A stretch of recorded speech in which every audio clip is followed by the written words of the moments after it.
You're working a busy shift in the ER when chaos erupts. A massive train derailment has just occurred, and within minutes, your emergency department is flooded with dozens of critically injured patients. The scene is overwhelming, and your heart races as you prepare to make split-second decisions that could mean life or death. No pressure there, right? Here's your challenge. Of the following patients, who should you treat first according to the START triage system? A. An unresponsive patient with no respirations after repositioning their airway. B. A patient with severe bleeding from a leg wound, breathing at 30 breaths per minute. C. A crying child with a fractured arm and no other injuries. D.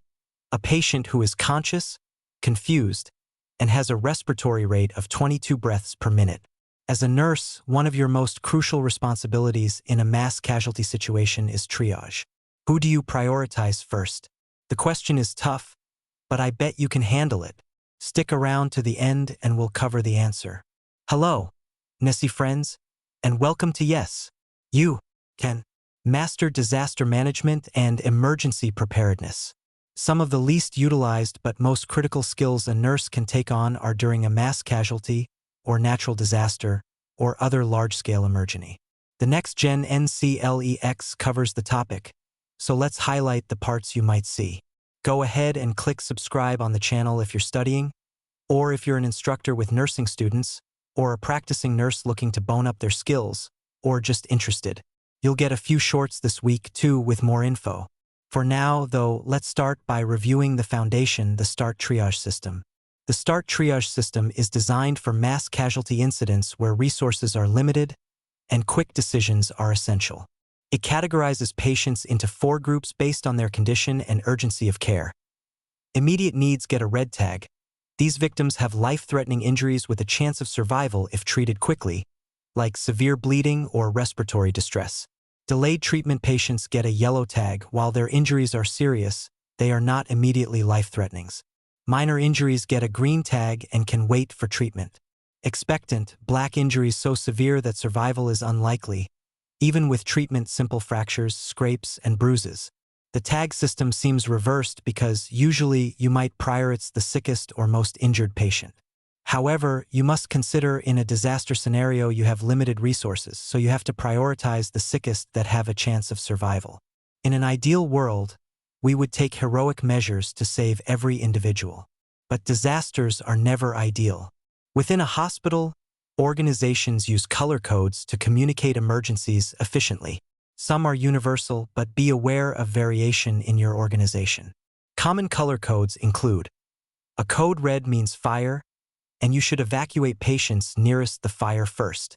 A code blue is a cardiac or respiratory arrest. You should know where the crash cart is and how to assist with CPR. A code orange is hazardous material spill. Pull out the hazmat suit. Contain the spill, protect yourself and your patients, and evacuate. A code black is bomb threat. If you get the phone call, keep the person on the phone for as long as possible, obtaining details, motives, anything. Communicate quickly with your coworkers the urgency. Finally, a code silver can sometimes mean a missing elderly adult, but dependent on your organization, a code silver might also mean active shooter. An active shooter code silver calls for the ALICE protocol: alert, lockdown, inform, counter, and evacuate, ITIS designed for active shooter scenarios. It guides individuals on how to respond effectively during such threats, prioritizing safety through specific actions. Let's walk through potential disaster scenarios and your role as a nurse. Remember, you are the patient's biggest and sometimes only advocate, and you need to learn the rules and laws of your locale and organization to make decisions on evacuations and extraordinary measures of rescue. But generally speaking, in a hospital fire, you should prioritize patient safety. Evacuate those closest to the fire first, using horizontal evacuation if possible.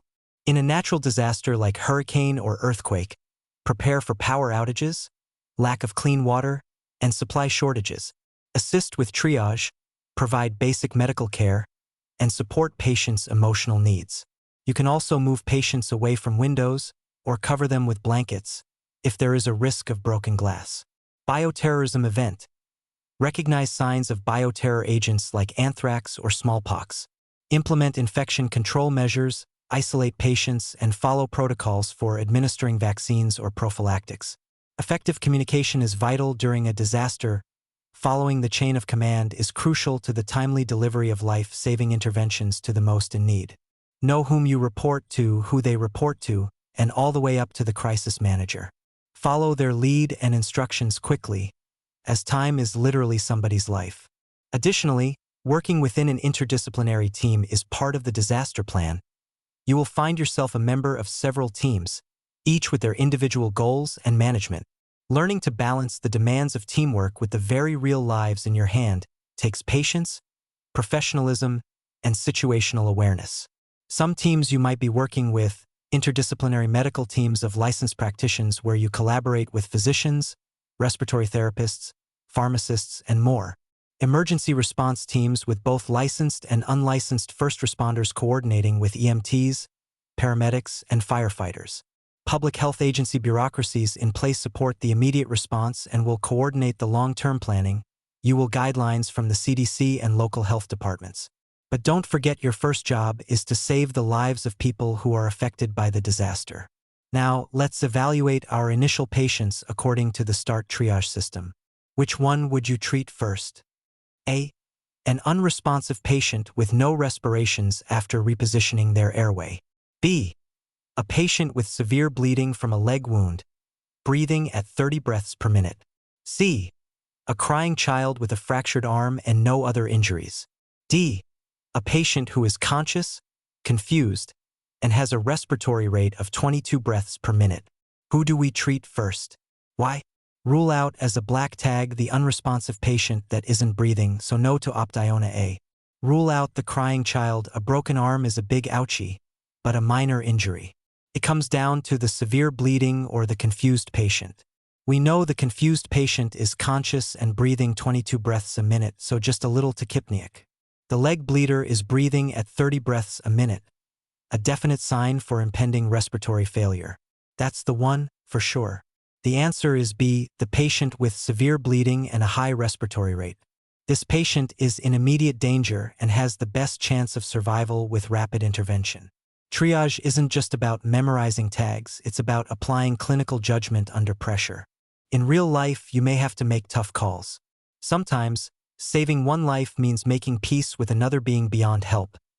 This is the reality of emergency nursing and requires both skill and mental resilience. But this is just the tip of the iceberg. Imagine dealing with pediatric patients in a disaster. How would your approach change? What about pregnant patients or those with chronic conditions? Understanding how to adapt triage principles to different populations is crucial. If you're gearing up for the next-gen NCLEX, practicing scenarios like this will sharpen your decision-making skills. The exam is about thinking critically in real-world situations. Use tools like case studies, simulation labs, and practice tests to refine your ability to make quick, sound judgments. And if you're a working nurse, remember, no matter how many shifts you've worked or how much experience you have, emergency situations can still throw curveballs. The key is preparation.